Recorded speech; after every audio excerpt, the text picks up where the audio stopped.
Hello guys, this is U.S. History TEKS 10C. So this is going to be a review over what 10C is, and 10C is describe the U.S. involvement in the Middle East, such as support for Israel, the Camp David Accords, the Iran hostages crisis, Marines in Lebanon, and the Iran-Contra Affair. So several topics dealing with us in the Middle East over time and several different presidents. We can make a class just out of this and spend a good semester studying it, but I'm going to try to be real brief, if that's possible for me to be brief, and talk about each point. So first of all, let's start with the formation of Israel. So Israel becomes a country in about 1948. President Truman is the first one to recognize this, and this is kind of under his watch. This is after World War II. We've had the Holocaust. We've had, millions of Jews murdered, and the effort now is to let's try to find them a country, make their own country. So Israel becomes a country, and we recognize it, and that's going to cause issues in that area.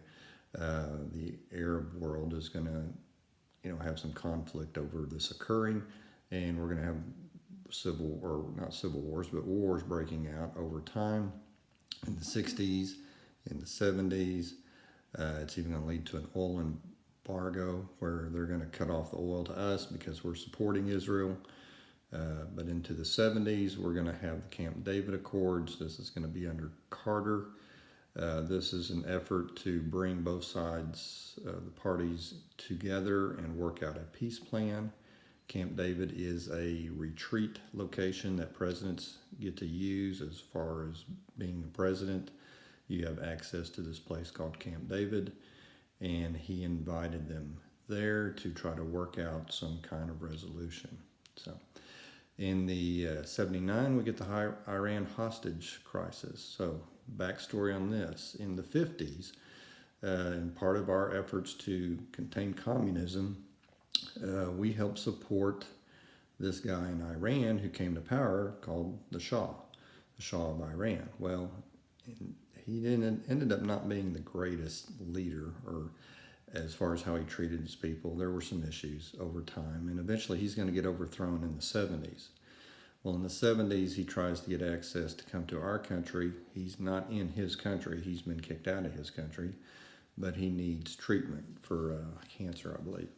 And we kind of reluctantly go ahead and let him come into the country. Well, that sparks a riot in Iran in which they storm our embassy and take hostages for 444 days. So they invade our sovereign territory, which is our embassy in their country, and we have this hostage situation for over a year. After that, we get in Beirut. President Reagan now is, and Iran hostages was under Carter. Reagan with Beirut, which is in Lebanon, sent troops there to help ease some revolts and some problems going on there, establish some peace, and there was a bombing in Beirut that killed 300 of the U.S. and French servicemen.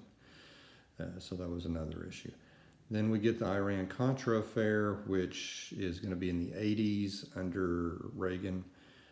This is where we were selling arms illegally to Iran and taking that money and funneling it to rebels in Nicaragua who were trying to overthrow the government in Nicaragua.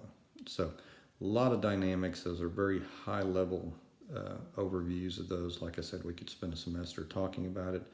But hopefully that helps you understand U.S. History TEKS 10C a little better.